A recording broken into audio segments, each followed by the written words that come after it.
Bonsoir. Ouais, c'est un peu fort. D'accord.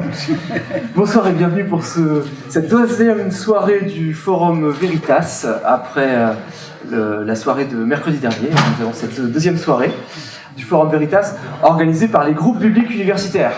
Les groupes bibliques universitaires qui se réunissent ici même tous les mercredis à 18h45. Le Forum Veritas est un espace de débat proposé par les groupes bibliques universitaires et son but c'est d'entendre plusieurs voix différentes, plusieurs avis parfois discordants, et surtout ce soir, à propos d'un sujet dans un cadre universitaire.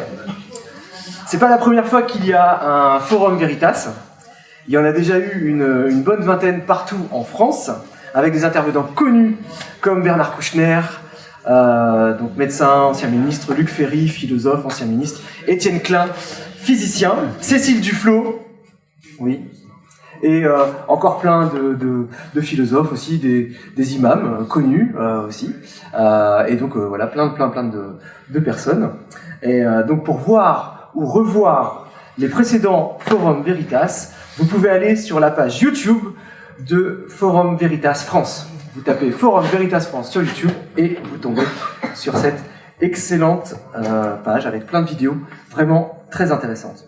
Vous pouvez aussi aller sur fr.veritas.org. fr.veritas.org. Voilà, vous savez maintenant où vous êtes. Maintenant, je vais vous expliquer pourquoi vous êtes là. Vous êtes là pour écouter un débat sur le sujet « Jésus a-t-il existé ?» Cette question peut paraître étonnante, tant notre civilisation a été influencée par lui, mais cette question est cruciale. Si Jésus a vraiment existé, il faut s'intéresser à son enseignement, et si son enseignement a vraiment été celui qui a été écrit dans la Bible, eh bien, pourquoi pas, il faudrait croire en lui. Ou sinon, si Jésus est une invention de quelques juifs du 1er siècle, eh bien, il n'y a pas besoin de s'intéresser à lui. Donc c'est pourquoi le sujet est vraiment intéressant. Et pour traiter ce sujet de Jésus a-t-il existé, pour répondre à cette question, nous avons deux intervenants de qualité. À ma droite, Patrick Boistier, qui est membre de la Fédération nationale de la libre pensée, auteur de nombreux articles et d'une quinzaine de livres au titre évocateur comme « Le christianisme à l'épreuve de la raison », Dieu n'existe pas, l'esprit non plus, ou l'invention de l'apôtre Paul. Et donc il y en a plein d'autres, mais je cite ceux avec le titre peut-être plus marquant qui annonce la couleur. Et à côté de lui, nous avons Jacques Buchold, qui est doyen de la faculté libre de théologie évangélique de Vaux-sur-Seine. Il est également professeur de Nouveau Testament. Il dirige la collection Terre Nouvelle aux éditions Excelsis. Il est également président de la commission théologique du Comité national des évangéliques de France. Et il est l'un des maîtres d'œuvre de la Bible d'études du Semeur, déjà vendue à plus de 100 000 exemplaires. Et il est aussi, lui aussi, l'auteur de nombreux articles et de nombreux livres et dictionnaires. Ce que j'ai dit était vrai. Vous êtes reconnus là-dedans, ça va. Le déroulement de la soirée. Nous allons entendre une intervention de Jacques Buchold qui va durer 20 minutes. Ensuite, nous allons entendre une intervention de Patrick Boistier qui durera, elle aussi, 20 minutes. Ensuite, il y aura un dialogue entre nos deux intervenants, un dialogue qui durera 20 minutes, où ils pourront se poser des questions l'un à l'autre, ils pourront faire des remarques sur l'intervention de l'autre. Donc là, on sera à 1 heure de débat, et ensuite, il pourrait y avoir des questions de votre part pendant 30 minutes. Et le temps de chacun sera rigoureusement comptabilisé pour qu'à la fin de la soirée, chacun ait parlé 45 minutes. Pas l'un plus que l'autre, si possible, on verra si c'est possible. Donc je vous laisse, c'est Jacques Buchold qui va commencer. Merci beaucoup. Donc la question que nous nous posons lors de ce Forum Veritas est la suivante. Avons-nous des raisons de penser qu'il y a 2000 ans a vécu un homme nommé Jésus, dont la vie et l'enseignement ont eu un tel retentissement qu'ils ont marqué l'histoire du monde? La question a été largement débattue, Et la réponse des historiens contemporains est quasi unanime. Je me situe tout de suite dans le débat. Et je vous lis ce qu'écrit le père Dupuis dans sa préface au livre sur Jésus, c'est le titre du livre, du professeur à l'université hébraïque de Jérusalem, David Flusser, dont les travaux, ainsi que ceux d'autres historiens juifs, tels que Geza Vermes, ont fait date dans la recherche historique sur Jésus. Je cite donc la préface. « Il n'est plus personne aujourd'hui dans le monde scientifique pour considérer la vie de Jésus comme une fiction émanant d'un cénacle d'initiés ou comme un rêve forgé par une population encore primitive. Ce parti pris ne se rencontre plus guère que dans les publications du cercle rationaliste. La vie de Jésus est au contraire, avec celle de Saul de Tarse et celle de Flavius Joseph, la mieux connue de cette période de l'histoire juive qui s'étend du règne d'Hérode à la destruction du Second Temple. Plus proche de nous que celle de Hillel et de Gamaliel, deux maîtres pharisiens.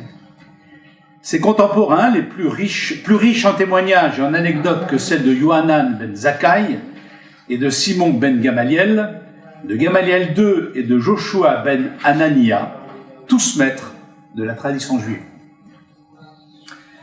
Alors, quelles sont ces raisons qui font que les historiens contemporains jugent certaines, en grande majorité, l'existence de l'homme Jésus?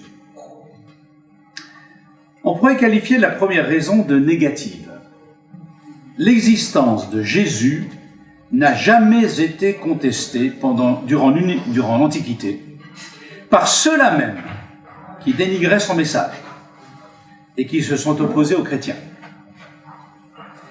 Ceci est vrai en particulier du Talmud, qui ne met jamais l'existence de Jésus en doute, mais l'accuse d'avoir été un transgresseur de la loi d'Israël, d'avoir pratiqué la magie, méprisé les sentences des sages, fourvoyé les érudits, et d'être venu non pour détruire la loi, mais pour la compléter.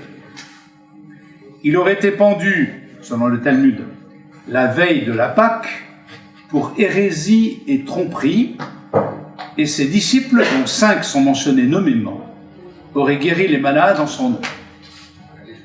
Jésus est appelé le pendu, ce qui fait manifestement allusion à la manière dont il est mort, mais il est aussi nommé Ben Panthéra, le fils de Panthéra, parce qu'on disait qu'il était le fils naturel d'un soldat romain.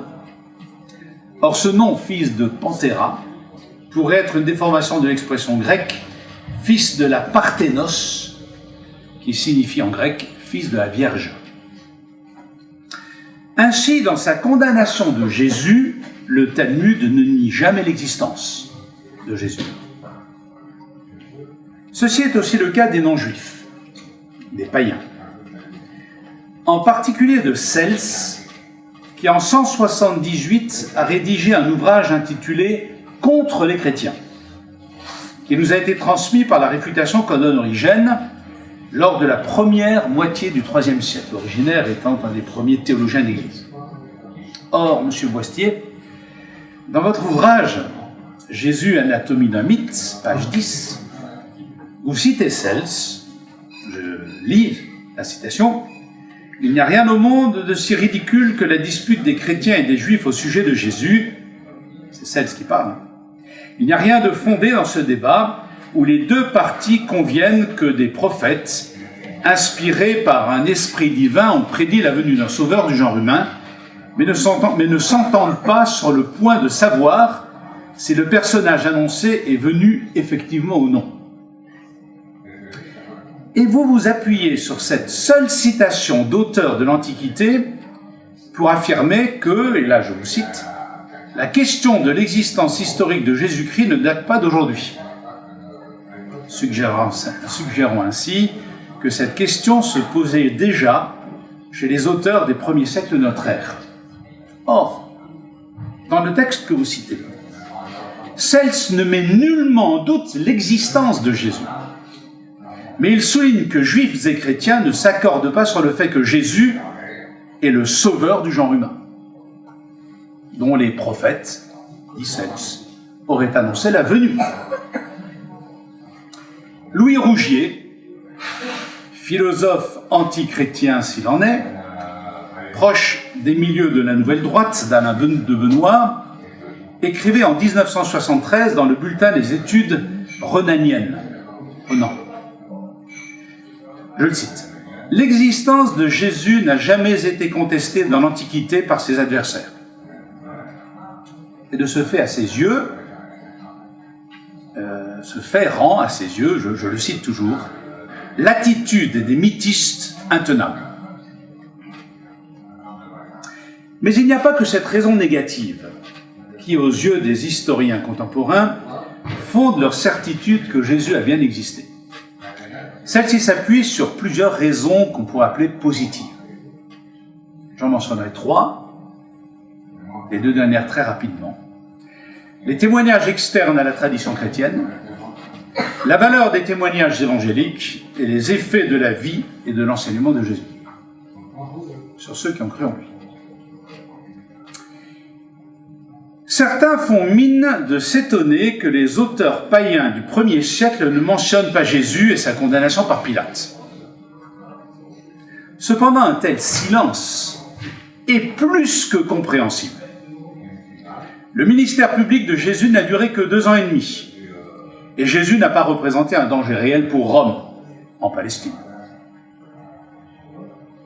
Ceci n'a pas été le cas d'autres séditieux de la même époque, qui prêchaient la révolte armée, contrairement à Jésus, et que le juif Flavius Joseph mentionne, et qui sont eux aussi absents des textes romains, alors qu'ils étaient beaucoup plus dangereux que Jésus.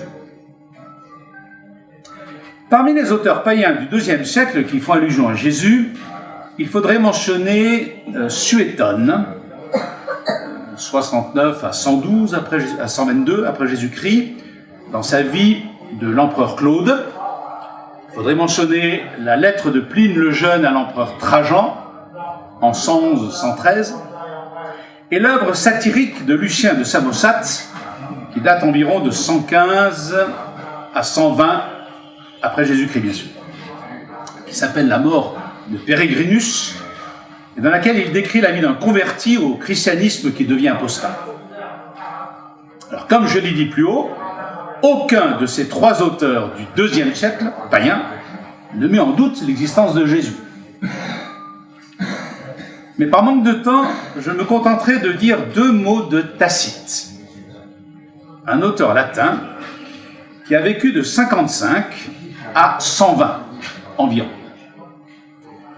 Dans un de ses ouvrages, intitulé Annales, qui date d'entre 115 et 117, il relate l'incendie de Rome qui a eu lieu en 64, sous l'empereur Néron.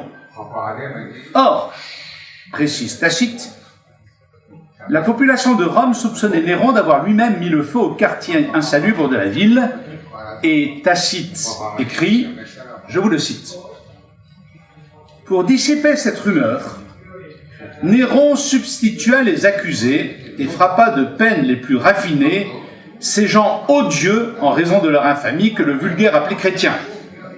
L'auteur de ce nom, Christ, sous la domination de Tibère, avait été mis à mort sous le procurateur Ponce Pilate.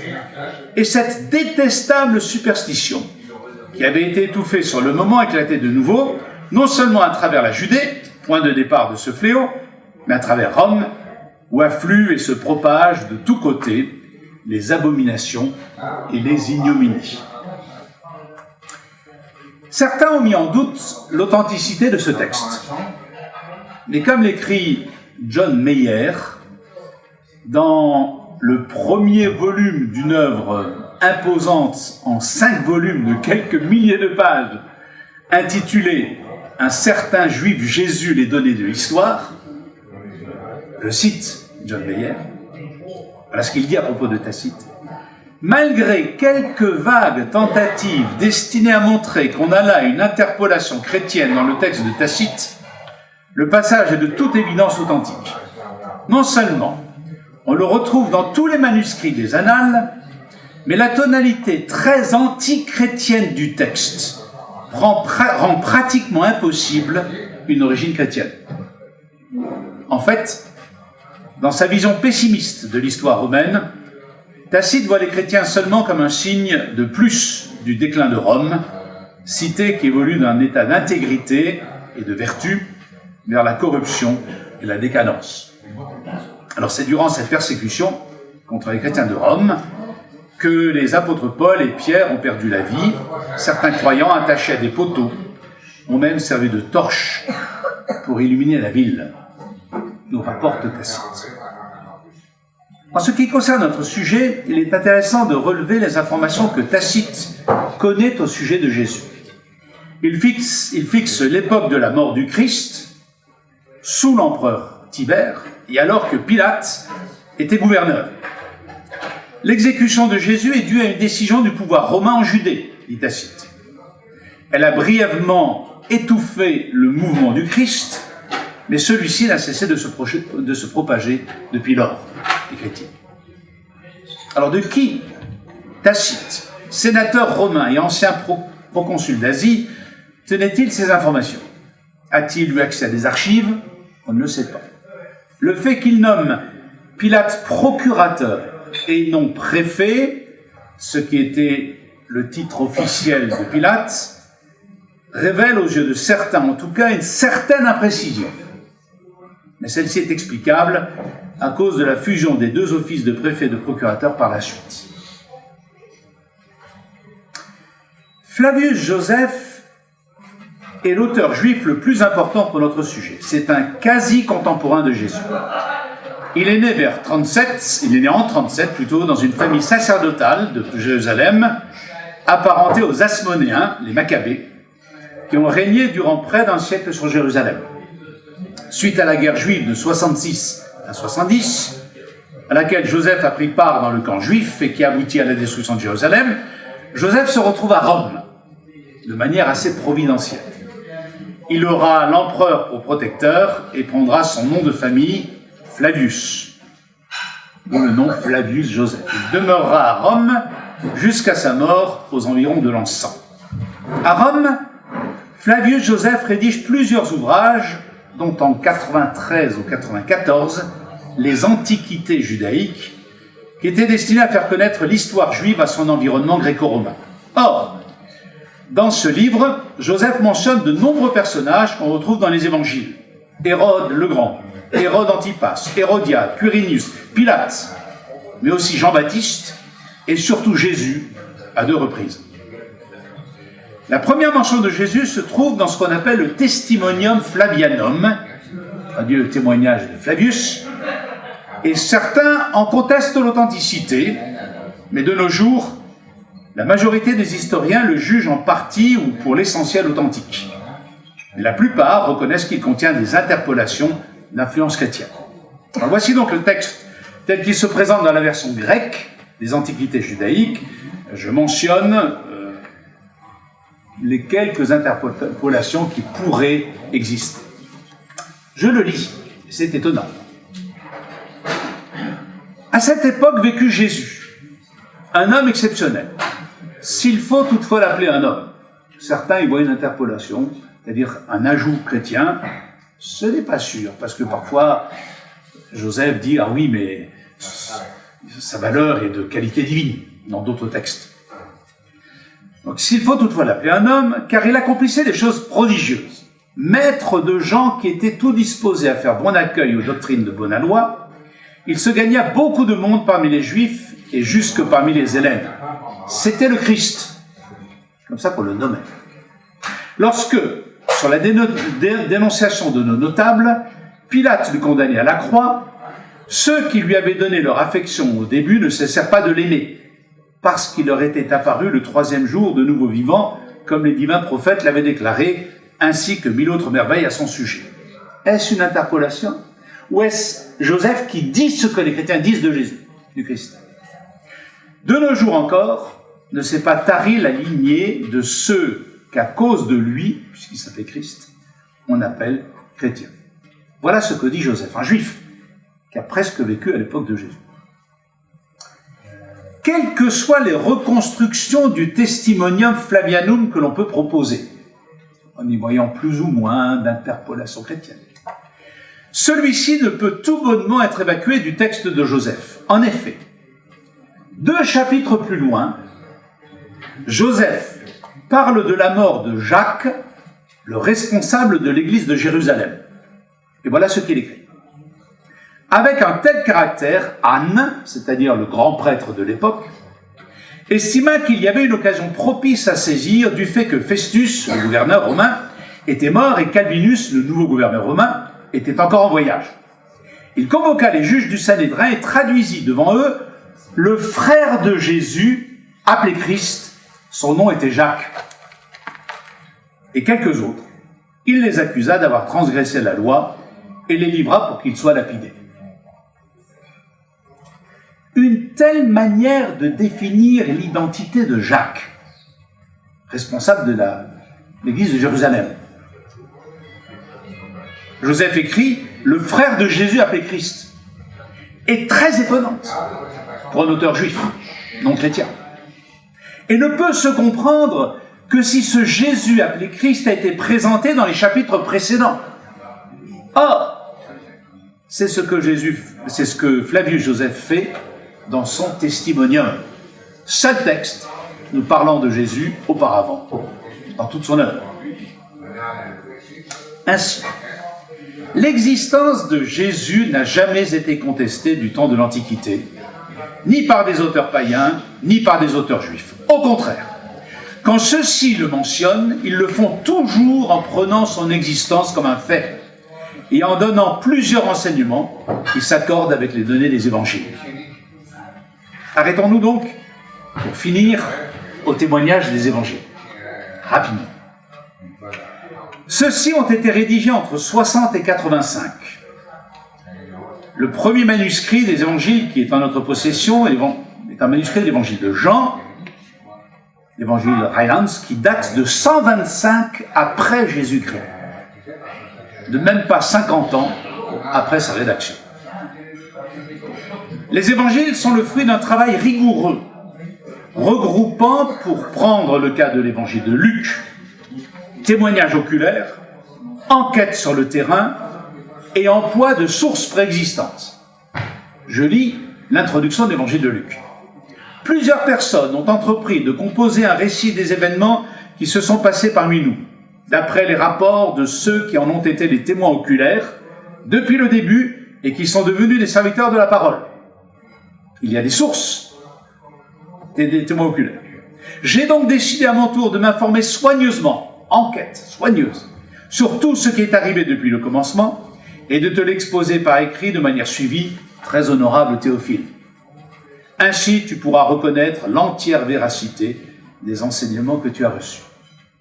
Or, ce sérieux que Luc revendique est de plus en plus confirmé par la recherche. Car plus la recherche historique sur Jésus et son temps progresse, plus le sentiment que ce qu'on trouve dans les évangiles colle avec la situation de la Palestine du 1er siècle de notre ère. Il n'y a plus un historien ou un théologien chrétien ou juif aujourd'hui qui maintient ce que l'on disait encore dans les années 60, quand on pensait que le terreau du christianisme était à chercher dans l'hellénisme et la pensée grecque. Les personnages des évangiles, on les retrouve chez Joseph. Nombre de problématiques abordées par Jésus dans le sermon sur la montagne, dans son enseignement sur le mariage et le divorce, dans ses discussions sur la résurrection, se retrouvent dans la Mishnah et les textes esséniens. On la trouve à Qumran. La pratique même du rabbi Jésus, suivie par ses élèves, derrière lui, les disciples, correspond à celle des rabbis de son temps. Et que dire de l'éclairage que les textes de Qumran nous apportent sur la théologie de Jean-Baptiste, sur la compréhension du vrai Israël qu'a Jésus, sur la théologie de l'Exode qui anime la vie de Jésus. Comment pourrait-on donc penser qu'alors que tous les éléments des évangiles s'incarnent de plus en plus dans la réalité de la Palestine du 1er siècle, que Jésus, lui, serait un personnage fictif? Et encore,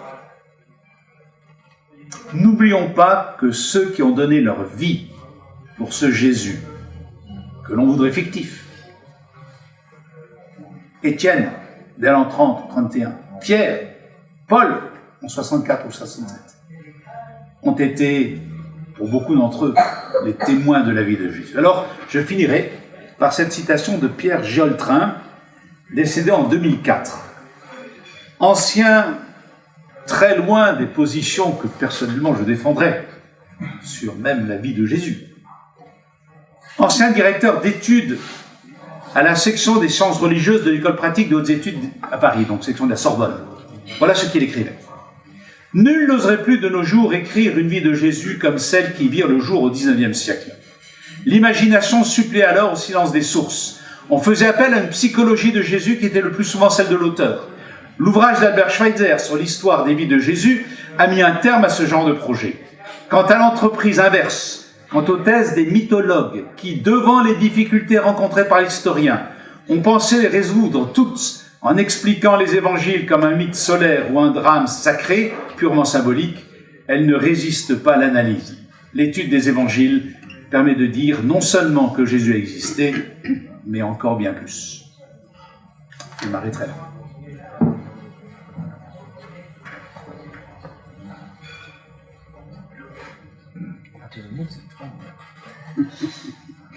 Là, vous déclenchez tout de suite. Quand vous voulez.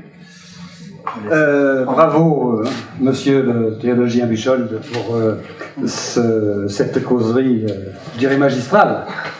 Mais tout ce que je viens d'entendre, je l'entends depuis des années et des années. Et le doute subsiste toujours. Alors, Jésus-Christ a-t-il existé? Si la question se pose encore, c'est que la réponse n'est pas gravée dans le marbre. Peut-être voulez-vous un peu d'eau. Merci. Pourtant, d'après ce que clament certains milieux autorisés, la chose serait définitivement entendue. D'après eux, Jésus-Christ a bien vécu parmi les hommes.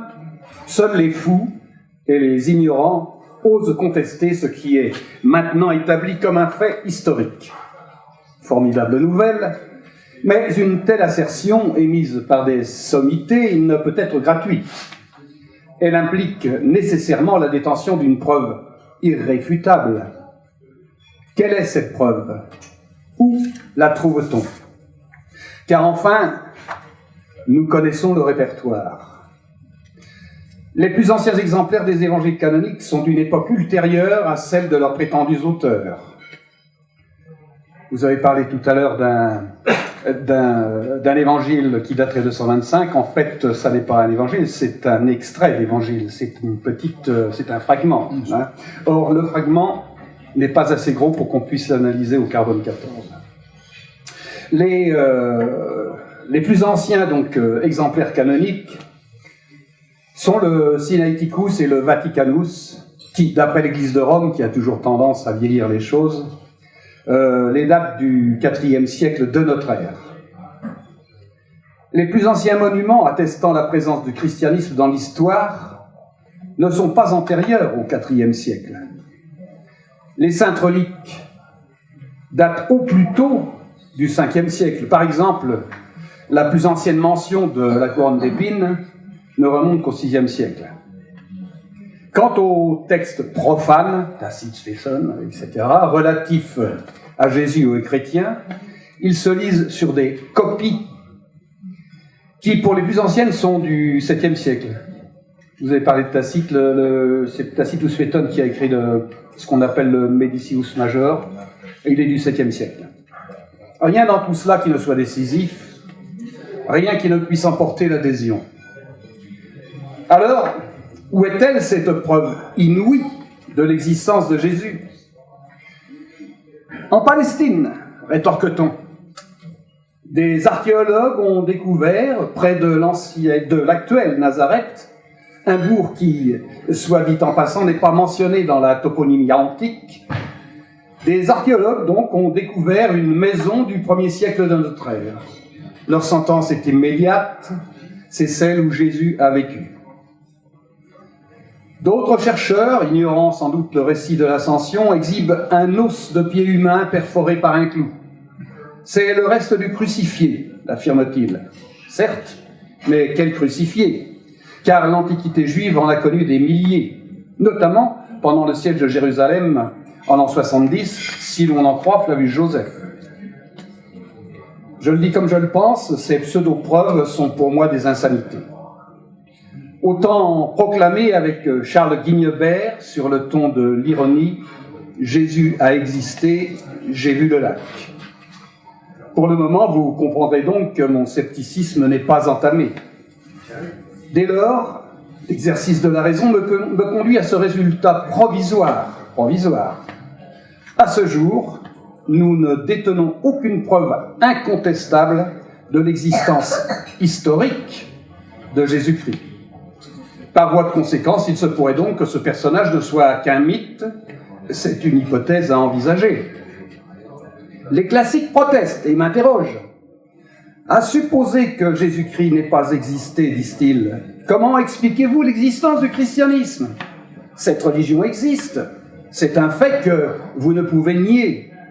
D'où sort-elle? Comment s'est-elle imposée?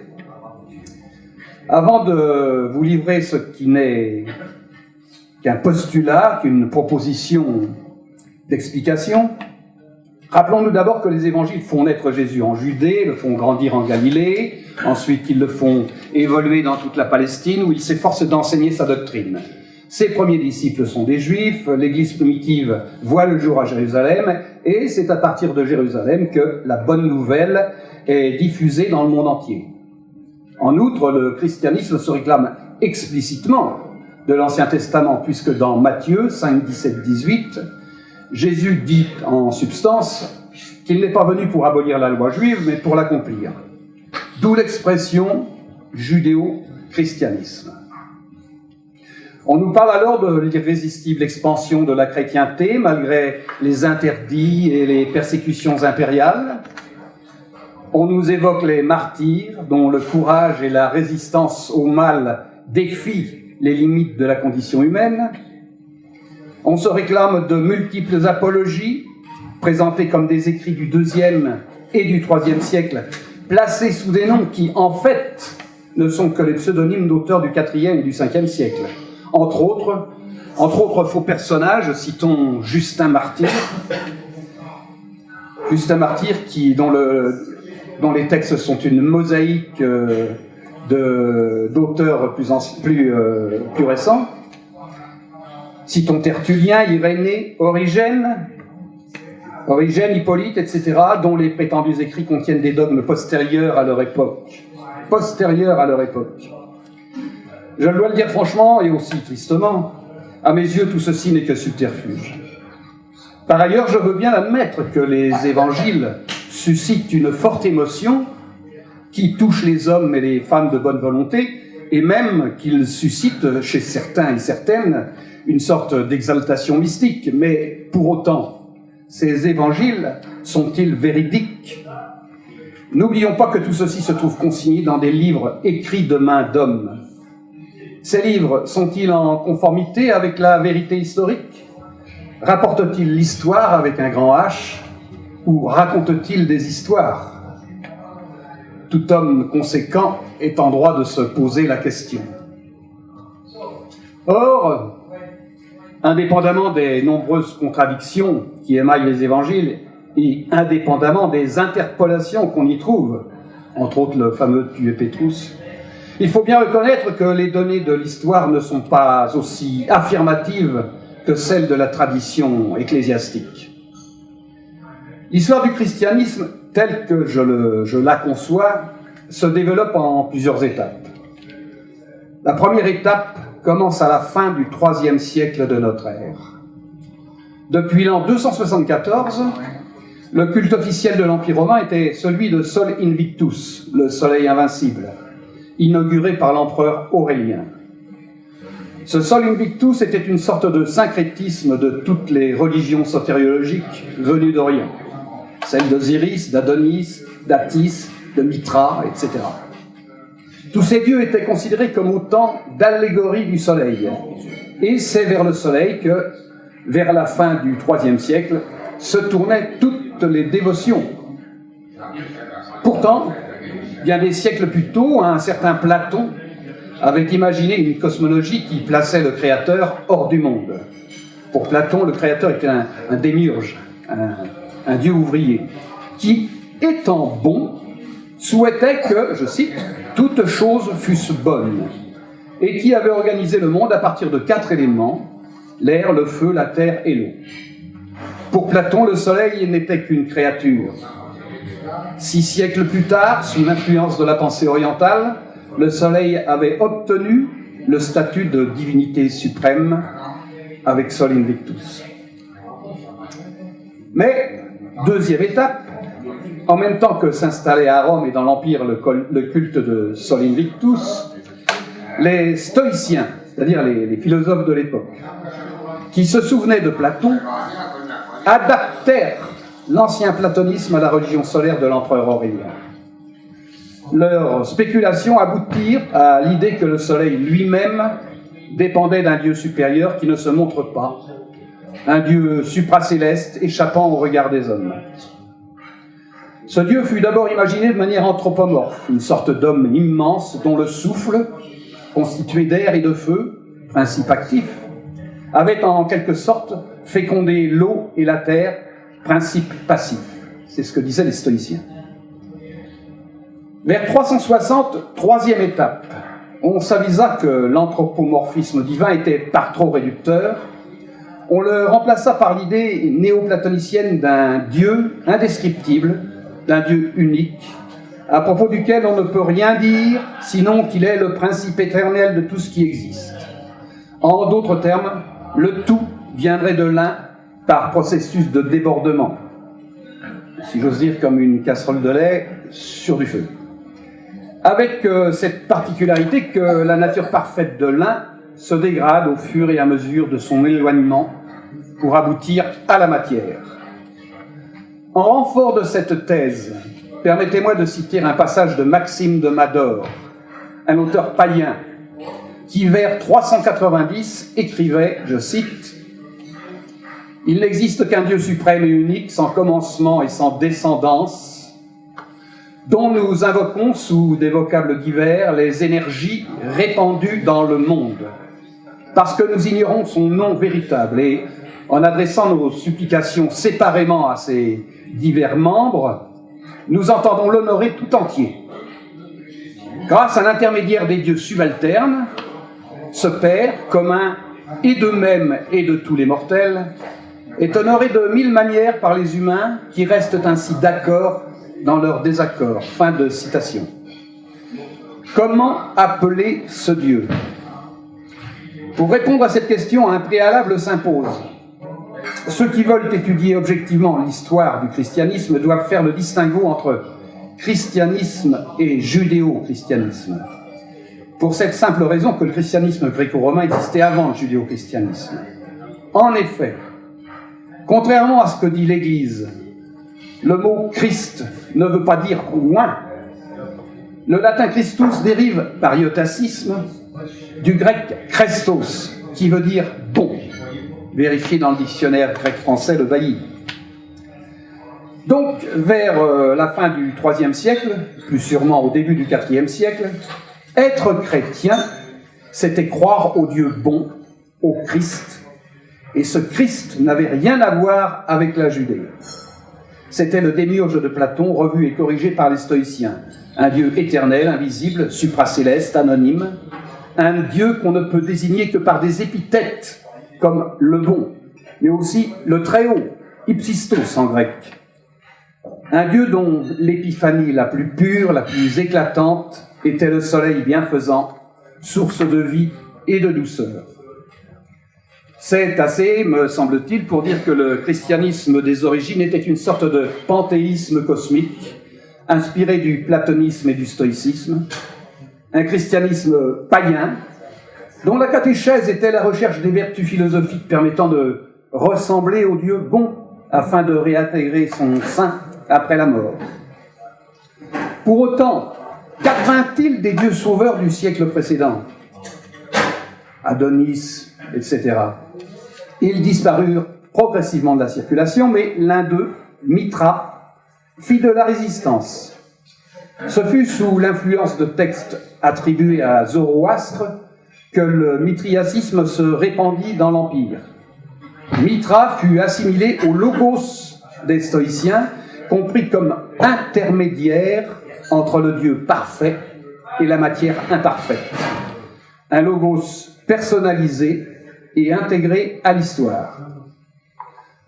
Au début du IVe siècle, quatrième étape, donc, Mithra était à ce point en honneur que les Césars et les Augustes de l'époque en firent le protecteur de leur empire.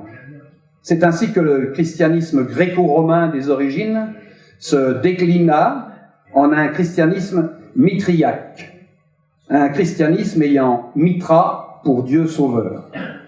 Cela se fit à l'époque de la tétrarchie dioclétienne.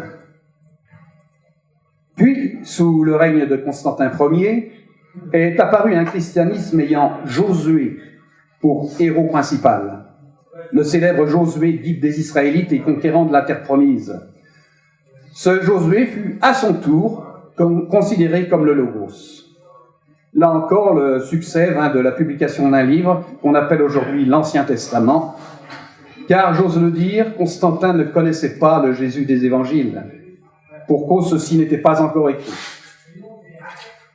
Si Constantin et ses contemporains étaient judéo-chrétiens, il n'était pas encore Jésus-christien. Toutefois, cinquième étape, ce recours au logos, l'intermédiaire stoïcien, provoqua une grave crise théologique. Le logos est-il un dieu ou une créature? Et s'il est un dieu, il ne pouvait être qu'un dieu second, antinomique avec le monothéisme. Ce fut le dogme du consubstantiel qui permit d'instaurer le monothéisme. L'Église nous dit que l'événement eut lieu en 325 au concile de Nicée. L'étude que j'ai menée sur la patrologie me conduit à contester quelque peu cette date, car les nombreux textes de polémique sur la nature du Christ et les comptes rendus des conciles qui nous sont parvenus permettent d'établir une évolution du dogme qui ne fait apparaître le consubstantiel que dans le cours des années 350 de notre ère. Pour moi, ce fut dans les années 350 à 360 que l'invention de Jésus-Christ a eu lieu. C'est donc à cette époque que naquit ce qu'on appelle le jésus-christianisme, sous-ensemble du judéo-christianisme. Au concile d'Alexandrie de 362, on en était encore à se demander comment le Dieu fait homme avait pu concilier la nature divine et la nature humaine. Les deux doctrines en présence étaient l'adoptionnisme et le docétisme.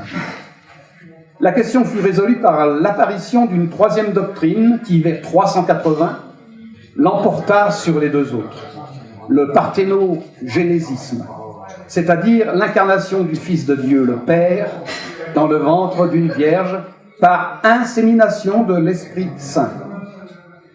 Et ce ne fut qu'en 381, au concile de Constantinople, que le Saint-Esprit est entré dans la dogmatique jésus-christienne. Jusque-là, l'Esprit Saint n'était qu'un attribut du Père. Mais le jésus-christianisme, ou si vous préférez le judéo-christianisme, a beau se vêtir d'un habit juif, il n'est juif que par sa forme extérieure. Nous l'avons vu, son fond théologique basé sur le stoïcisme, puis sur le néoplatonisme, est purement gréco-romain. Le terme même de Dieu éternel, Deus Eternus, n'est apparu qu'au IIe siècle de notre ère et s'inspire grandement de l'être parfait qui reste toujours le même, qu'on trouve dans le Timée de Platon. La création du monde par le souffle d'un Dieu anthropomorphe est une idée stoïcienne. En effet, le mot « esprit » est une translittération du latin « spiritus », qui traduit lui-même le grec « pneuma », mot qui veut dire simplement « souffle ». Comparez le texte de la Genèse, d'ailleurs, avec la cosmogonie stoïcienne, et vous serez frappé par les analogies. Le Père, le Fils et le Saint-Esprit correspondent aux trois hypostases néoplatoniciennes. Il n'est jusqu'à la mystique chrétienne qui ne soit inspirée de la pratique de l'extase explicitée en détail dans les Énéades de Plotin. La croix, avant de devenir un instrument de supplice, fut d'abord un symbole de gloire solaire, probablement un reliquat de Sol Invictus. Ce ne fut qu'à la fin du 5e siècle que la croix d'infamie fit son apparition dans les catacombes. Le péché originel est pure invention d'Augustin d'Hippone, au tout début du 5e siècle. Les pères qui l'ont précédé ne voyaient dans la faute commise par Adam et Ève que l'origine de la mort des êtres humains, rien de plus. Quant à l'enseignement moral de Jésus, il n'a rien d'original. Il ressort d'un fond universel qu'on peut résumer par la célèbre règle d'or des Grecs « Ne fais pas aux autres ce que tu ne voudrais pas que les autres te fassent ». Cet altruisme fait partie des vertus exaltées par toutes les philosophies gréco-romaines. C'est donc une erreur obstinément entretenue par l'Église de croire que le judéo-christianisme, coupant en deux l'histoire du monde, a inventé la morale, et qu'avant lui, les hommes étaient plongés dans les ténèbres de l'ignorance et se laissaient conduire par l'instinct du mal. En définitive, le judéo-christianisme, qui nous est présenté comme principale racine de la France et de l'Europe, provient en substance d'un paganisme qui s'est artificiellement judaïsé, non d'un judaïsme qui, complété par le prétendu enseignement de Jésus, se serait universalisé. Le moins qu'on puisse dire, c'est que la nuance n'est pas sans importance. Pour moi, je dis bien pour moi, en l'état actuel de mes connaissances, et sous réserve d'erreur, Jésus-Christ est un personnage fictif, un mythe créé vers le milieu du IVe siècle et placé arbitrairement au 1er siècle de notre ère. Pour combler le hiatus entre le IVe siècle et le 1er siècle, les saints-pères, je veux dire Basile de Césarée, Grégoire de Nazianze, Ambroise de Milan, Jérôme de Stridon, Ruffin d'Aquilée, etc., tous ces gens ont imaginé une légende, une fable qui, depuis des siècles, conditionne les cerveaux. Mesdames et messieurs, je vous remercie de votre attention et de votre amabilité.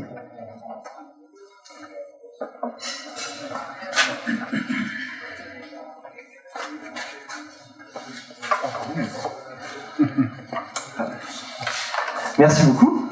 Merci beaucoup pour ces interventions de qualité et étayées.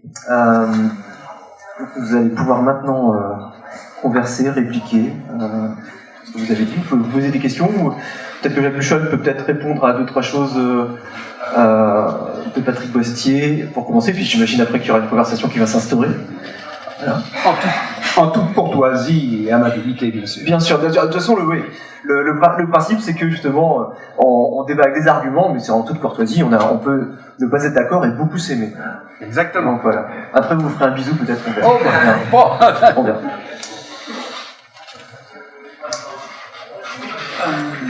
Moi, je suis très, très gêné d'une certaine manière parce que je ne vois vraiment pas ce que je peux dire. Je vais quand même dire des choses parce qu'il y aurait trop de choses à dire.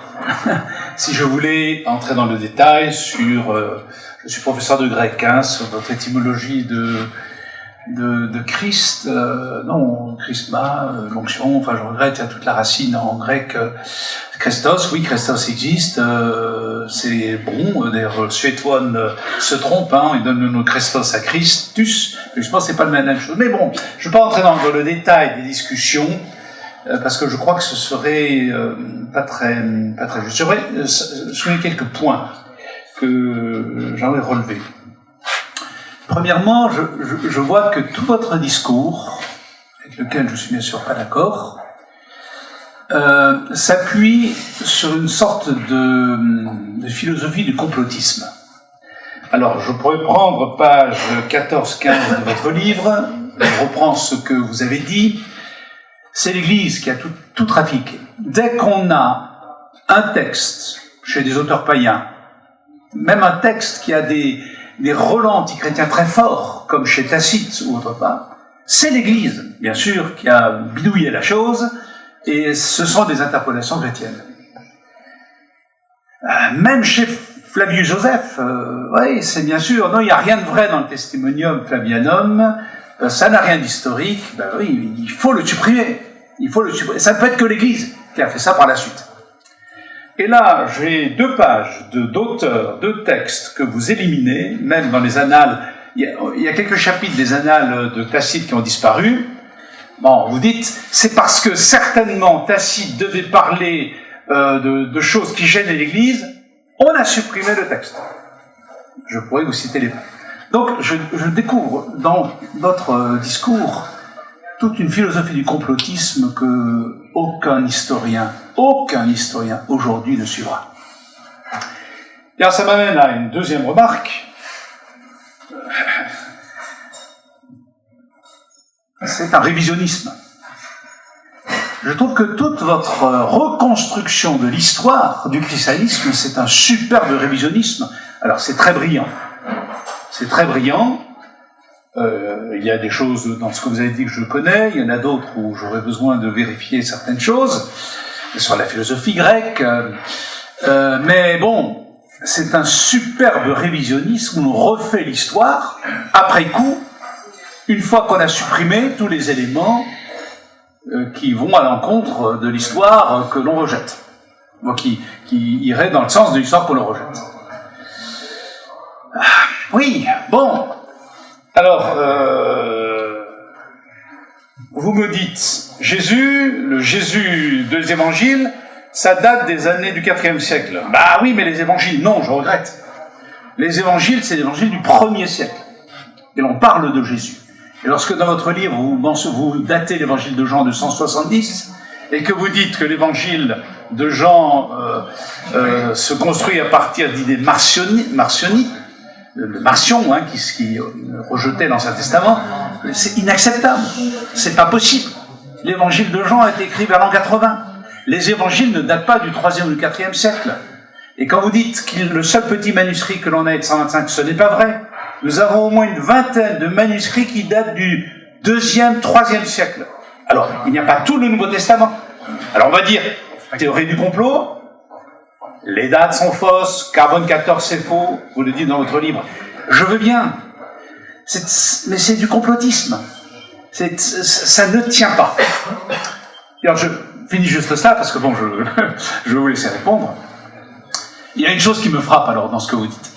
Et dans toute cette histoire révisionniste de Jésus-Christ, qui vraiment ne correspond pas à l'histoire que même des athées, des historiens athées ou juifs opposés au christianisme, dans, par exemple, la résurrection de Jésus, mais aucun n'élabore une histoire telle que vous l'élaborez.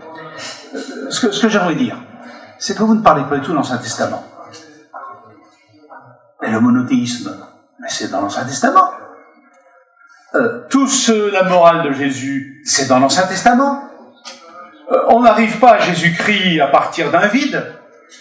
Il y a 1200 ans d'histoire avec Moïse, avec toutes les prophéties, avec tout ce que dit l'Ancien Testament sur Dieu. Il n'y a pas besoin de chercher chez Platon le Dieu de Jésus-Christ. Le Dieu de Jésus-Christ, c'est Yahvé, c'est le Dieu de l'Ancien Testament. Et toute la foi de Jésus-Christ, c'est la foi juive, c'est la foi de l'Ancien Testament, compris d'une manière différente des pharisiens et d'autres mouvements juifs de son époque. Jésus, c'est un judaïsme particulier, mais c'est un judaïsme. J'ai pas besoin d'aller chercher dans le Timée de Platon pour découvrir le Dieu unique, créateur, invisible de Jésus-Christ. Et je n'ai même pas besoin d'aller chercher au IVe siècle, je ne sais pas quelle idée de l'incarnation de je ne sais pas quoi, non. La venue de Dieu, elle est annoncée dans l'Ancien Testament, alors de manière très étrange, de manière très comme dans l'ombre, mais c'est annoncé. Le péché originel, on trouve ça dans les textes du livre de la sagesse, l'apôtre Paul en parle. Non, je ne peux pas vous suivre parce que vous détruisez tout le terrain sur lequel tous les historiens parlent, dont tous les historiens partent, et qui est solide, en particulier l'Ancien Testament, pour vous reconstruire une histoire de Jésus-Christ artificielle, mythique, que je ne reconnais pas. Merci. Oui, je me doutais bien, cher monsieur, que vous ne seriez pas d'accord avec moi. Me qualifier de révisionniste, tout de même, je trouve ça un peu fort. Moi, je n'affirme rien. J'ai bien dit que c'était un postulat, que c'était une hypothèse de travail. En plus, moi, je me base sur les données d'histoire. Vous vous basez sur le Nouveau Testament et l'Ancien Testament. Et quand vous dites que que le Nouveau Testament date des années 60, c'est ça vous avez dit? Entre 60 et 80. Alors là, excusez-moi de vous le dire, mais il n'y a rien qui le prouve. Vous parlez des évangiles qui dateraient de cette époque-là, mais non, ce sont des fragments. Vous dites des évangiles incomplets. Ce sont des fragments de quelques centimètres. C'est pas la même chose. Ensuite, le carbone 14. Alors, j'ai jamais dit que je ne croyais pas au carbone 14. J'ai simplement dit que c'était impossible de fixer de manière précise une date aussi rapprochée par carbone 14. D'autant plus que ce que le carbone 14 analyse, ça n'est pas le texte, vous le savez bien, professeur, c'est le support. Et pas le support au moment de l'écriture, le support au moment de la mort de l'organisme qui a servi à en faire un support. Donc il y a quand même une sacrée différence là. Bon, vous me dites qu'il n'y a pas besoin d'aller chez Platon pour avoir la morale de Jésus, mais vous avez parlé de Hillel, et vous savez très bien que Hillel, avant Jésus, puisqu'il existait avant Jésus, avant la prétendue existence de Jésus, soyons clairs, Hillel disait la même chose à quelque chose près. Voilà, il disait il faut pas être méchant avec les autres. Voilà, c'est ce qu'il disait. Donc c'est bien ce que je dis, c'est une morale, la morale évangélique, c'est une morale qui ressort d'un fond universel. Hein. On la retrouve même aux Indes, en Chine, chez Confucius, on la retrouve partout. Et le zoroastrisme, le mitriacisme, c'était la lutte du bien contre le mal, la lutte de la lumière contre les ténèbres. Quant à cette histoire de Christ, alors permettez-moi d'insister, vérifiez dans le Bagui, qui est une référence, pour ceux qui étudient le grec, je pense. C'est une référence, le Bagui, n'est-ce pas, professeur? Eh bien, vous trouverez les dieux bons, Christos et Christos. Bon, voilà. Alors, l'idée de l'Église, alors bon, la théorie du complot, bon, si vous voulez, je veux bien être celui qui développe une théorie du complot. Parce qu'effectivement, je pense que l'Église a institué une imposture dans le monde. Oui, je le pense, ça. Et par exemple, justement, par rapport à Christ, ce qu'il y a d'annoncé dans l'Ancien Testament, ça n'est pas le Christ, c'est loin. C'est-à-dire le Messia en hébreu. Et loin, c'est celui qui a reçu l'onction sacrée sur la tête. Et dans Flavius Joseph, si vous le lisez bien, vous verrez qu'il y a quelque chose d'assez surprenant. On y parle, et plus exactement, émerge par endroits un personnage qui s'appelle Ézéchiel ou Éléazar, un nom comme ça, et qui était considéré comme le loin incarné. Et on retrouve dans les versions de Flavius Joseph venant de Roumanie ou de, je ne sais plus exactement, dans le Iossipon aussi, c'est-à-dire que le livre de Flavius Joseph, les livres de Flavius Joseph, hein, les antiquités juives et la guerre contre les juifs, en réalité, ont été composés à partir de textes anciens, divers, que la tradition juive a bien discerné et qu'elle a rassemblé dans un corpus qu'elle appelle le Iossipon. Et dans ce corpus, il n'y a pas du tout la même, comment dirais-je, le même fil rouge qu'on retrouve dans Flavius Joseph. D'ailleurs, Flavius Joseph est parsemé, lui aussi, j'ai le regret de vous le dire, d'interpolations.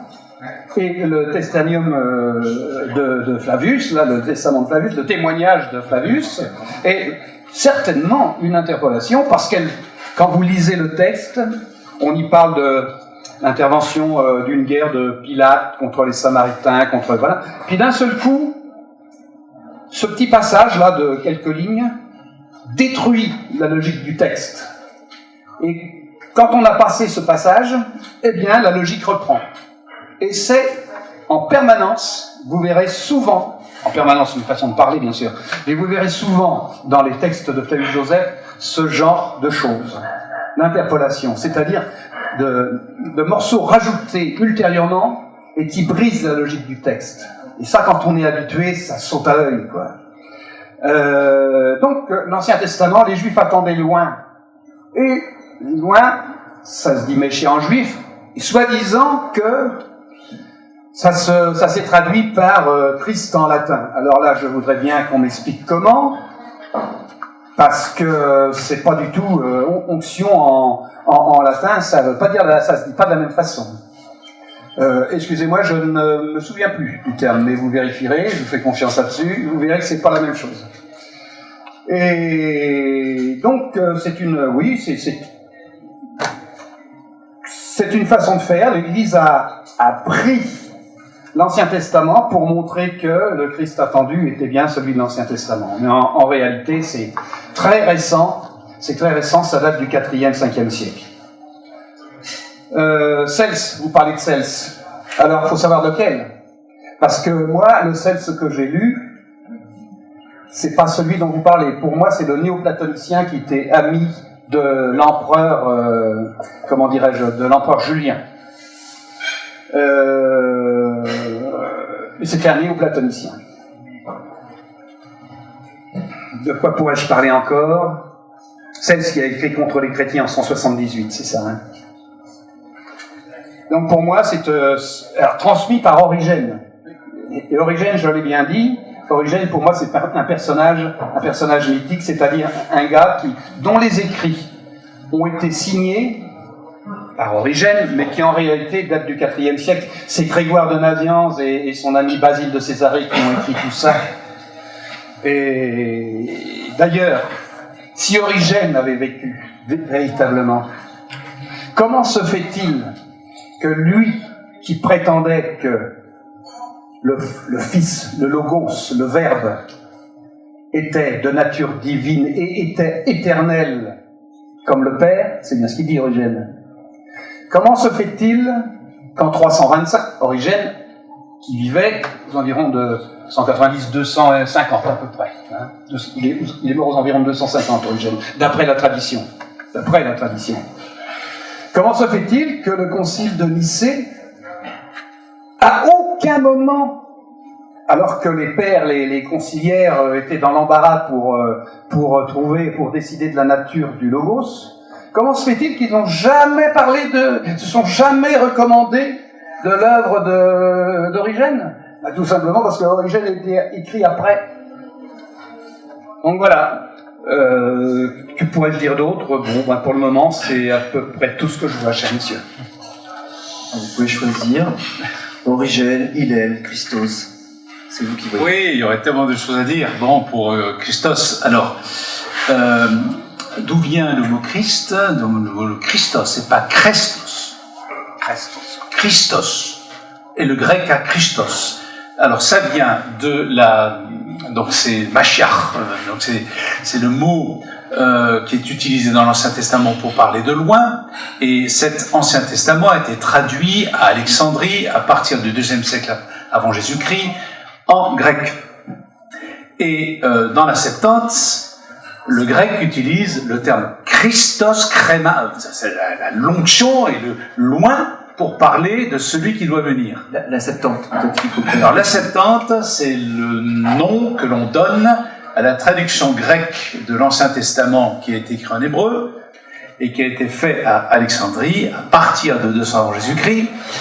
Et c'est cette traduction grecque de l'Ancien Testament qui a été utilisée dans toute la diaspora juive de l'époque de Jésus, même avant déjà, mais de l'époque de Jésus, pour la lecture, pour, disons, le commentaire et la lecture de la Bible, non la lecture publique qui était lue en hébreu, mais lorsque l'on lisait la Bible et on la commentait, hors de la chaire dans les synagogues, on la lisait en grec. Et à Rome, où on parlait le latin, les gens parlaient le grec. En Asie mineure, où on parlait plein de patois, les gens parlaient aussi le grec. En Judée, on parlait le grec. En Égypte, on parlait le grec. Et c'est cette traduction qui est utilisée. Et dans cette traduction, ce n'est pas du latin, c'est Christos. Et lorsque Jésus-Christ, lorsque par exemple l'évangile de Luc cite Jésus-Christ qui va en chair, à Nazareth, il dit le Seigneur m'a oint, ce qui renvoie justement à cette notion de d'onction. Et c'est bien le Christ. Donc là, je regrette. Alors pour les évangiles, pour les manuscrits, ben écoutez, je vous renvoie à tous les papyrologues que je connais, les papyrologues spécialistes des manuscrits. Je vous renvoie à Stuttgart. Il y a un grand centre qui regroupe tous les textes du Nouveau Testament. Vous leur écrivez, vous leur demandez pourquoi est-ce que il n'y a pas ce verset dans l'Épître aux Galates, dans tel manuscrit du Nouveau Testament qui date du IIIe siècle. Dans la demi-heure, vous avez la réponse, c'est parce que la page est abîmée, c'est parce que ce mot est absent, etc. C'est tout. Les manuscrits, on peut dater les écritures. Ce n'est pas que le carbone 14. Un papyrologue est capable de vous mettre en rapport les écritures de tel papyrus avec tel autre écrit de la même époque, et ça se date à 50 ans près. Vous lisez, vous regardez ce que... Je connais assez bien la question, j'ai fait la traduction biblique. C'est une science extrêmement exacte. Alors, on hésite, 10 ans, 20 ans, 30 ans, certains papyrus, on hésite sur 50 ans, mais non, vous avez la liste. 5800 manuscrits du Nouveau Testament. 5800. Dont plus d'une vingtaine des 2e, 3e siècles. Mais il n'y a pas que ça.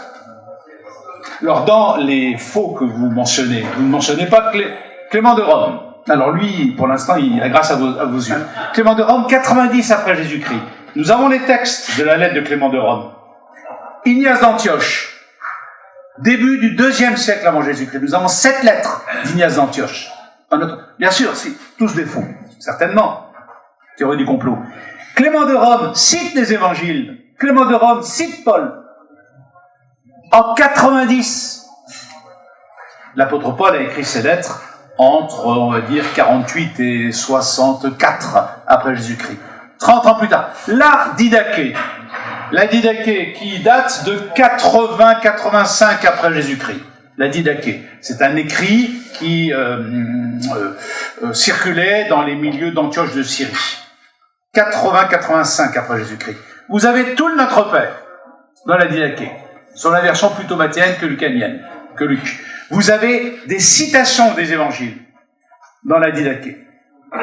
Comment peut-on dire, sans être révisionniste, et j'utilise le terme d'une manière tout à fait respectable, mais c'est remettre en question l'histoire telle que tous les historiens, des moins chrétiens possibles aux plus chrétiens possibles, y compris les historiens athées juifs aujourd'hui.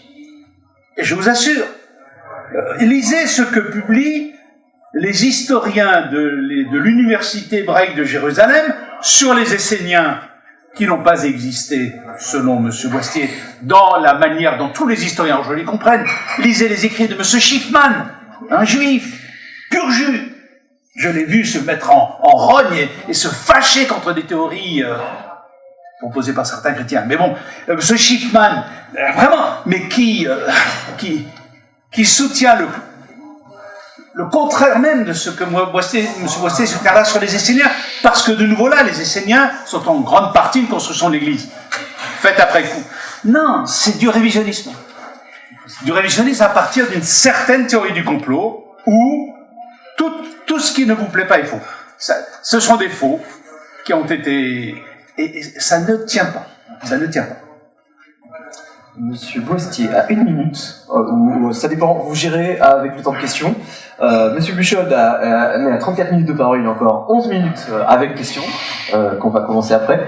Vous pouvez utiliser votre minute pour répondre, ou vous utilisez votre minute pour les questions, c'est comme vous voulez. Alors ma minute pour répondre, la Septante, que vous datez du 2e siècle, 3e siècle avant notre ère. Début de la Septante, 2e siècle avant Jésus-Christ. Absolument. Savez-vous que Saint Jérôme lui-même, dans une de ses lettres, a contesté cette légende. Il dit bien légende. Non.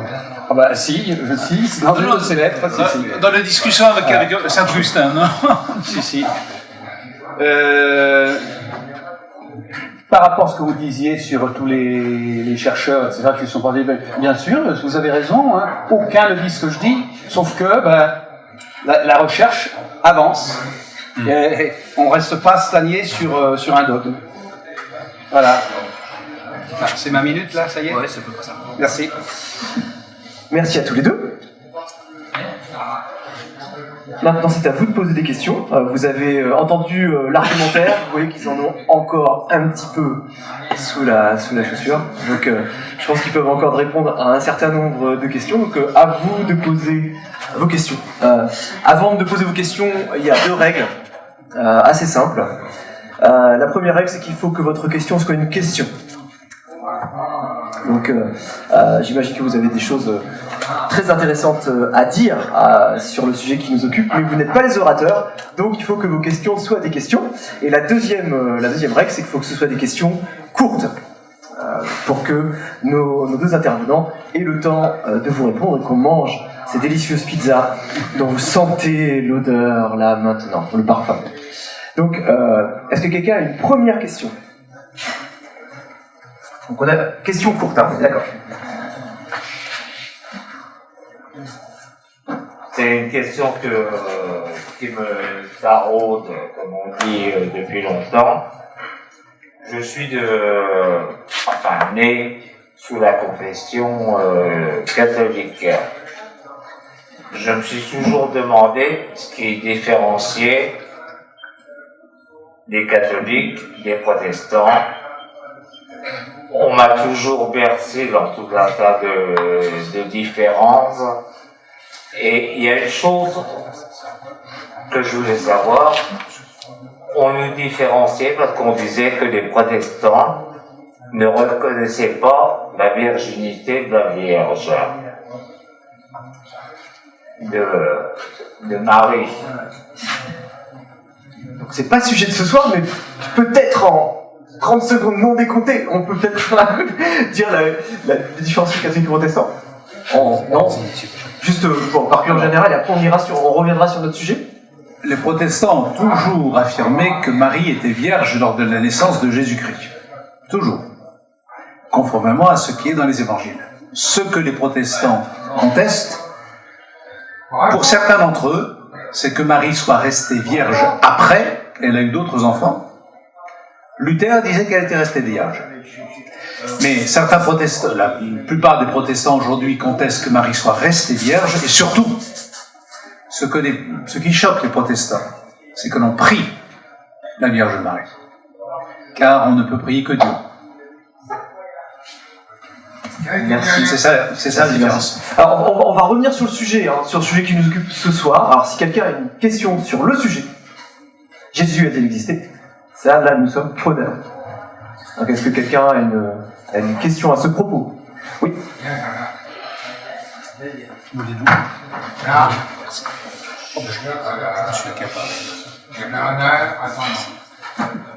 En fait, je voulais savoir, est-ce qu'on peut baser l'existence d'une pratique, d'une chose, lors de sa pratique ou lors de la qualification de la pratique? Est-ce que, vous écoutez, monsieur, vous avez plusieurs fois dit le judaïsme spécialisé a été en griffe, a été connu après, bien plus loin, après le 1er siècle, alors que dans la pratique, ça se faisait déjà. Et c'est précisément ce que je conteste. Toute ma causerie était basée là-dessus. Je ne peux pas vous en dire plus.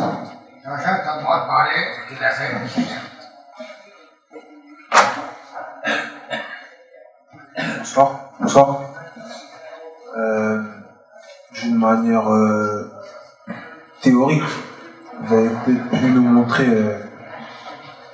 ou nous dire si Jésus a existé, mais d'une manière pratique, comment vous pouvez lui montrer qu'il a existé?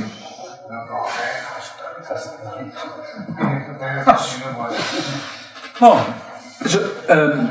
alors, en histoire, Vous savez que selon les disciplines scientifiques que l'on étudie ou que l'on pratique, le type de preuve change. Par exemple, en physique, on a un certain type de preuve. Une théorie, on cherche à prouver la théorie, on essaie l'expérience doit confirmer la théorie que l'on peut avoir. En médecine, voilà, c'est une science la médecine, on a une théorie aussi, et on voit si ça fonctionne. L'expérience doit montrer si ça fonctionne. Quelle est la preuve par excellence en histoire? La preuve par excellence en histoire, c'est une discipline, la discipline scientifique. C'est la vraisemblance. Et cette vraisemblance dépend de certains critères. La qualité des témoignages, la qualité des documents, la multiplicité des documents, etc., etc. Donc, il y a toute une démarche historique qui permet d'analyser la vraisemblance de ce que l'on étudie. Est-il donc vraisemblable, par exemple, que que Socrate a existé? Alors, on va analyser tout ce que l'on peut dire, tout ce que l'on a comme élément à ce sujet. Est-ce qu'on a des inscriptions? Est-ce que l'on a des manuscrits? Bon, on n'a pas grand-chose sur Socrate. On n'a même rien. Pourtant, personne ne doute son existence. Il y a quand même Platon. Et puis, il y a quelques personnes qui ont parlé de lui. La question sur Jésus, c'est quelle est la vraisemblance de l'existence de Jésus? Et je prétends qu'elle est énorme, qu'elle est très grande.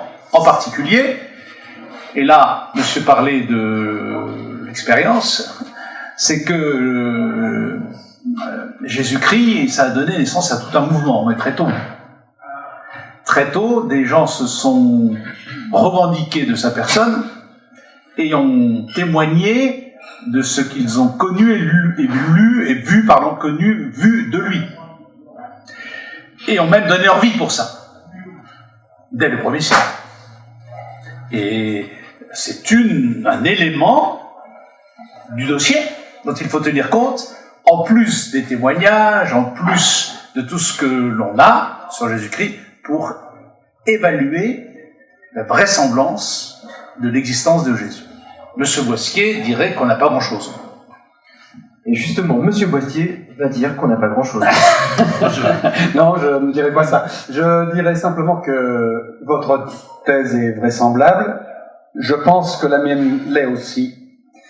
Et par contre, plutôt en revanche, je dis pas par contre, en revanche, la vraisemblance n'est pas une preuve absolue. La seule preuve qui pourrait nous départager, et c'est pas pour demain, ça serait de faire un voyage dans le temps et de remonter à l'an 33 ou 30, professeur? 30, je pense. 30. On est à 33 ici. Pour voir si Jésus a bien été crucifié sur le Golgotha. D'ailleurs, le Golgotha, on ne sait pas trop où c'est. Et la croix, on ne sait pas si c'est la bonne. D'ailleurs, c'est Luther qui l'a dit, ou Calvin, qui a écrit sur les reliques. Calvin, oui. Que avec les morceaux de la croix, on pourrait faire reconstituer une forêt, pour ainsi dire. Bon, voilà. Donc, en ce qui concerne la vraisemblance, ça n'est pas une preuve absolue. Mais, et c'est bien pour ça qu'on est là ce soir, c'est parce que nos deux positions sont vraisemblables. Voilà.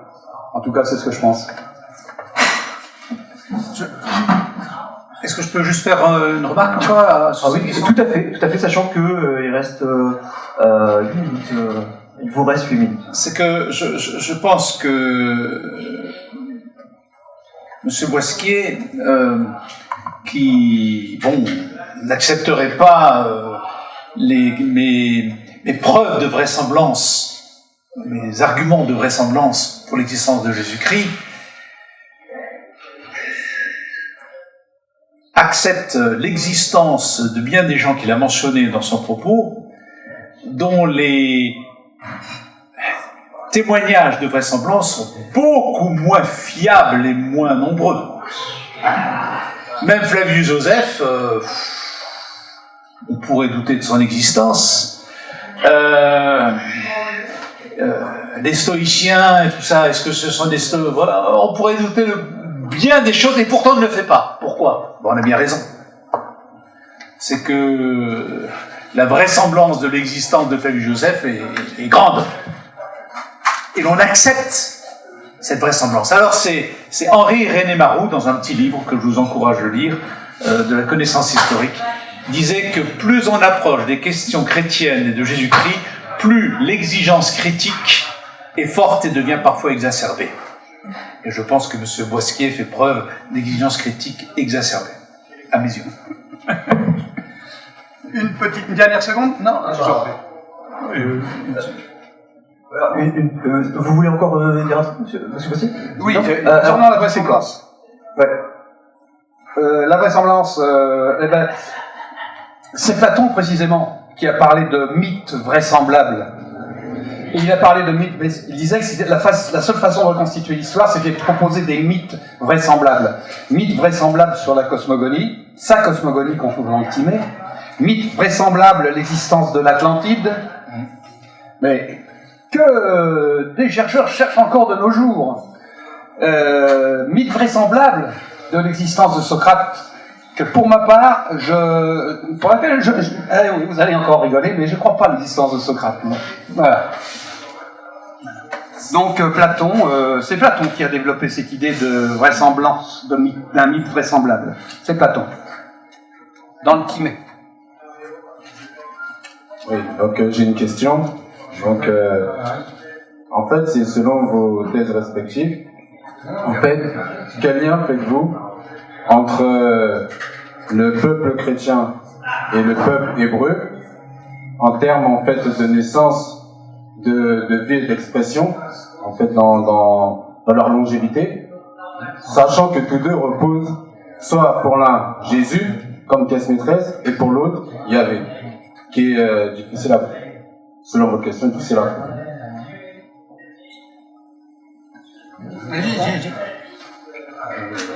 C'est dans le Nouveau Testament. Jésus dit dans Matthieu qu'il n'est pas venu pour changer un iota de la loi juive. Donc, comme la loi juive affirme que Yahvé est le Dieu créateur, et que le christianisme dit que Jésus est le fils du Dieu de l'Ancien Testament, voilà la relation. Hein, Jésus est en fait Yahvé selon les termes de la Trinité. 3 personnes en un seul Dieu, d'après ce que dit l'Église de Rome. Excusez-moi, peut-être j'ai mal formulé ma question. Ma question, elle aurait été plutôt, selon votre procédé, pouvons-nous remettre en cause la naissance du peuple hébreu, étant donné qu'il repose sur Yahvé? Je me permets de prendre tout de suite la parole. Il y a même des Juifs qui se demandent si l'histoire des Juifs est la bonne. Je me souviens plus du dernier en date, mais c'est facile à trouver dans les librairies. Donc là, de ce côté-là, moi je me risquerai pas sur ce terrain-là parce que les plus grands historiens, du coup, ne savent pas trop quoi dire à ce si on en croit Flavius Joseph, justement. Flavius Joseph qui parle des anciens juifs, de ses ancêtres, il les fait venir d'Égypte, à l'époque des Hyksos. Pour lui, les juifs sont les descendants des Hyksos. Voilà, donc on ne sait pas trop. Oui, alors je serais beaucoup plus personnellement plus affirmatif. Je crois que l'histoire telle qu'elle nous est racontée dans ce qu'on appelle l'Ancien Testament est assez crédible. Alors il y a bien sûr des gens qui la remettent aussi en question, hein, comme Monsieur Boisquier remet en question l'existence même de Jésus, l'origine du peuple juif, tel que par exemple quelqu'un comme Thomas Romer, professeur aujourd'hui au Collège de France, en parle. Il remet tout en question. Tout le témoignage de l'Ancien Testament, en grande partie. Je pense qu'il a tort. Et là, les historiens discutent, Mais je pense qu'il y a de mille raisons. Mon collègue Mathieu Richel, professeur d'Ancien Testament à la faculté où j'enseigne, a écrit un livre, La Bible et l'archéologie, petit livre, très simple, une introduction aux grandes questions que pose l'archéologie et l'histoire de l'Ancien Testament. Et je vous encourage à le lire. Mathieu Richel, La Bible et l'archéologie. Ça, c'est pour le peuple juif. Pour Jésus-Christ, bah oui, c'est tout notre débat. Jésus-Christ a-t-il existé ou non? Voilà. Oui. Bon. Pour remettre en question l'existence de Jésus, vous avez utilisé beaucoup personnalité grecque et romaine, sachant que Jésus, au moins la doctrine de Jésus, est venue chambouler le judaïsme. Pouvez-vous me donner un érudit juif, ou du moins un rabbin, qui va contredire l'existence de Jésus? Vous parlez de Hillel? Ah, j'ai pas dit qu'il contredisait l'existence de Jésus, non? Vous demandez le nom de... Oui, je voulais savoir si vous avez un nom d'un rabbin ou d'un érudit juif qui lui contredisait l'existence de Jésus. Parce que Jésus, sa doctrine, justement, est venue chambouler le judaïsme. Du coup, pour moi, si son existence était vraiment mise en cause, qui de mieux qu'un juif pour venir... C'est dans le Talmud. Je ne connais aucun texte, aucun juif qui nie l'existence de Jésus. Dans le Talmud, l'existence de Jésus est constamment acceptée. Jésus-Christ est pourtant accusé des pires crimes, de magie, d'en avoir affaire avec les démons. Lorsque je vois aujourd'hui la recherche sur Jésus, je ne connais aucun juif, aucun historien juif qui aujourd'hui remet en cause l'existence de Jésus. Au contraire, il y a une sorte d'intérêt très fort des historiens juifs pour Jésus, qui bien sûr n'acceptent pas du tout l'idée de la résurrection et tout ça. Mais comme personnage historique, je n'en connais pas qui le mettent en place. Oui, vous avez raison, professeur. Mais je dois ajouter quand même que ce qui est dit dans le Talmud à propos de Jésus est divergent en termes de chronologie du Jésus des évangiles. C'est pas la même époque. Bon, il y a ça. D'autre part, oui, c'est vrai, tous les juifs, puisqu'ils se basent sur le Talmud et qui pensent encore que c'est le même homme, il y en a beaucoup, je ne sais pas si tous le pensent, mais il y en a beaucoup, recherchent âprement le tombeau du Christ, en espérant y trouver des ossements d'ailleurs, les fameux ossuaires de Jésus, fils de Joseph, etc., pour pouvoir prouver qu'il n'est pas monté au ciel. Voilà, c'est toute la raison de leur recherche. On a parlé dernièrement du tombeau du Christ, enfin d'un tombeau découvert à Jérusalem, avec des ossuaires oui, c'est ça, avec des ossuaires dans les parois. Mais on s'est aperçu quand même que à l'entrée de la caverne, c'était pas du tout la religion juive qu'on enseigne dans la Bible, qui était symbolisée, mais la religion de Marduk, et d'une déesse de la religion de Marduk. Donc, ça laisse songeur, quoi. Voilà. D'autant plus que Jésus était un prénom, Flavius Joseph en parle, éminemment connu à l'époque. Je crois qu'on a recensé 70 Jésus dans les Antiquités juives et la guerre des Juifs de Flavius Joseph. 70 personnes. De la religion manouche catholique. Oui, d'accord. Et donc... 100 000 francs. Donc... Pensez-vous de la religion manouche catholique? Vous pouvez répondre tout de suite sur la C'est pas catholique. À 100%. Donc je parlais des tombeaux des... Ah oui, les tombeaux, donc oui, les prénoms de Jésus et de Jacques étaient très répandus. Donc qu'on trouve un ossuaire avec le prénom Jésus, fils de Jacques, je ne vois pas ce que ça vient prouver. Là, vous parlez, il y a en émission, je ne vois pas, catholique, Manouche, qu'en pensez-vous? Nous, on est catholique. Moi, si vous êtes catholique, pourquoi rajoutez-vous Manouche derrière? Le catholicisme, c'est le catholicisme, point final. Une seule question, vous êtes indisposé pour savoir répondre. Je viens de répondre. Oui, bonsoir. Moi, j'ai une question pour M. Boissy. Donc, vous, dans votre argumentaire, une grande partie de ce que vous avez dit, donc vous avez le droit de me reprendre hein, si j'ai pas bien compris. Vous avez évoqué voilà le fait que le christianisme finalement se fondait sur beaucoup de croyances qui existaient déjà, une toile de fond, une morale universelle, voilà, vous nous avez décrit. Et donc en fait, vous remettez là en cause les fondements du christianisme et en fait de l'enseignement même du Christ. Mais je ne vois pas bien comment cet argument vient directement impacter l'existence même de Jésus. Alors oui, certes, ça aurait été plus facile pour l'Église, par après coup, de faire une synthèse de ce ramassis de croyances pour inventer l'homme Jésus, mais en quoi Jésus n'aurait, sans se poser la question de est-ce que son enseignement est révolutionnaire et de demander de reconnaître qu'il est le Fils de Dieu, voilà, chacun se positionne sur ces questions. Cela ne... J'ai perdu le fil de ma phrase. Voilà, en quoi Jésus n'aurait tout simplement pas pu exister et être un homme qui a repris voilà toutes ces croyances que vous évoquez. De même, on sait voilà les croyances, les stoïciens, enfin les Romains s'inspiraient, les philosophes romains s'inspiraient des philosophes grecs. Alors, en quoi l'homme Jésus n'aurait-il pas pu exister et s'inspirer de toutes ces croyances? Je ne vois, vous comprenez ma question? Ah oui, je comprends très bien. Je comprends très bien. Vous savez, moi, mon parcours est le suivant. J'ai été baptisé, élevé dans la religion catholique.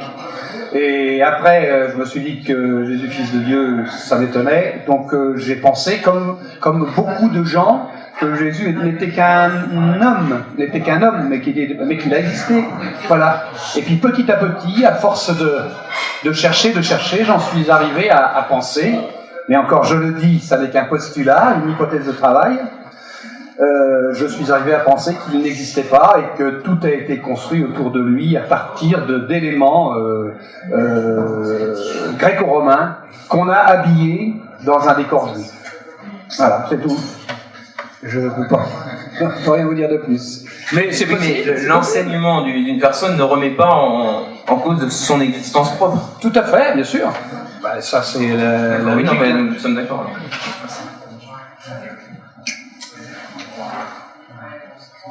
Une autre question? Une dernière question?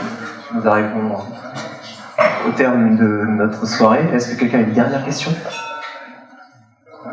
Une dernière question.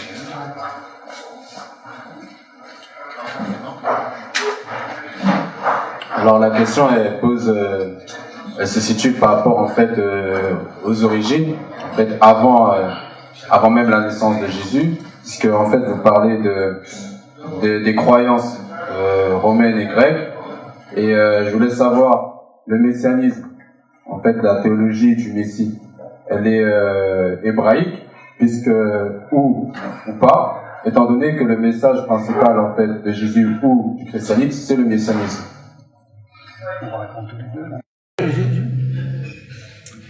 Bien, comme je l'ai dit tout à l'heure, moi je pense qu'il y a une confusion entre la traduction de Machia, mot hébreu qui veut dire oint, traduit en latin, ça donne pas Christus. Donc je pense que la confusion elle est là entre Christus et Christus. Comment c'est passé de Christos à Christus? C'est par iotacisme, c'est-à-dire une déformation du langage grec de la basse époque, ou de la haute époque, pardon. Donc voilà, c'est une déformation du grec qui a permis de prononcer le E de Christos en I et le O de Christos en U. Voilà ma réponse. Oui, non, je redis, en grec il y a le mot Christos, il y a le mot Christos. Et le nom Christos, c'est loin, celui qui a l'onction. Christos veut dire bon. Les deux mots existent. Et le Messie, c'est celui qui est loin. Cela dit, Vous avez raison. C'est pas le mot qui fait la chose. C'est la réalité qui donne naissance à un mot. Alors, quelle est la réalité messianique? Qu'est-ce qu'attendaient les Juifs? Ils attendaient la venue de quelqu'un, et c'est pas le mot qui compte. Ils attendaient la venue du prophète comme Moïse, Deutéronome 18. Ils attendaient la venue du prophète comme Moïse qu'on retrouve dans Ésaïe 11. Jésus qui dit « Je suis le prophète », celui que c'est un pour annoncer, c'est le prophète. Ils attendaient la venue du Fils de l'homme. En tout cas, Jésus-Christ se présente comme le Fils de l'homme de Daniel. Ça n'a rien à voir avec le mot Christos, mais c'est un être céleste qui devait venir s'asseoir sur le trône même de Dieu. Et Jésus dit « Je suis le Fils de l'homme ». Ils attendaient la venue de l'Élie à venir, du Moïse à venir. Il y a plein d'éléments dans le messianisme juif, et en particulier à l'époque de Jésus-Christ, au 1er siècle, ce messianisme, dans cette attente de type messianique, mais c'est pas le mot, était très forte. Et Jésus-Christ, je crois, accomplit toutes ces lignes prophétiques. C'est pas le mot qui fait de lui le Christ, mais c'est le fait qu'il incarne toute cette réalité. L'enfant qui est né de la Vierge, et toi Bethléem Ephrata, le nouveau David, le fils de David, voilà, c'est un ensemble de lignes prophétiques. Et là, on a, souvent ce qui est extraordinaire pour Jésus, c'est que Jésus-Christ, c'est pas un extraterrestre qui vient comme dans le monde grec qui sépare le monde d'en haut et le monde d'en bas, hein, la matière et l'esprit, etc. C'est pas quelqu'un qui vient comme ça, on ne sait pas d'où, c'est pas un extraterrestre.